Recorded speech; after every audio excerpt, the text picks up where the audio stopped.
Now that our interactions are finalized, we can add some subtle animations to our pop-ups to polish off the experience. To start, we'll select each of the television images in the pop-up folders by holding down Command or Control on our keyboard and selecting those image layers in our Layers panel, and then navigate to the Animate tab. Here we'll add an on-view, rock-in animation with the default settings and timing, as well as an on-hide, rock-out animation with the same settings.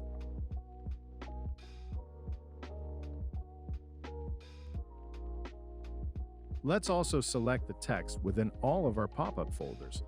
We can apply a standard on-view fade-in and on-hide fade-out animation to these layers.